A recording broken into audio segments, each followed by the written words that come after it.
যে ব্যক্তি সকাল বেলা তিনবার তেলাওয়াত করবে আউযু বিল্লাহিস সামিউল আলিম মিনাশ শাইতানির রাজিম, এরপরে সূরা হাশরের শেষ তিনটি আয়াত তেলাওয়াত করবে, রব্বুল আলামিন ওই ব্যক্তির জন্য ৭০,০০০ ফেরেশতা নিয়োগ দিবেন যারা সারা দিন ওই লোকের জন্য মাগফিরাতের দোয়া করবে।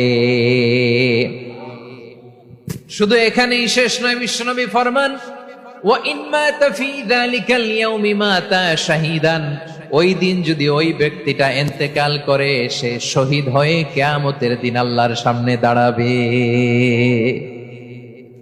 সকালবেলা যদি পড়েন তিনবার আউযু বিল্লাহিস সামিউল আলিম মিনাশ শাইতানির রাজিম তিনবার পড়ে সূরা হাশরের শেষ তিন আয়াত যদি তেলাওয়াত করেন, তাহলে আপনার জন্য আল্লাহ তাআলা ৭০,০০০ ফেরেশতা নিয়োগ করবে। সারা দিন তারা আপনার জন্য মাগফিরাতের দোয়া করবে, আর ওই দিন ইন্তেকাল করলে আল্লাহ তাআলা শহীদ হিসেবে আপনাকে কিয়ামতের দিন দাঁড় করাবেন। সুবহানাল্লাহ, এত আস্তে। আবার সন্ধ্যাবেলায় যদি পড়েন, সারা রাতের জন্য ৭০,০০০ ফেরেশতা মাগফিরাতের দোয়া করবে।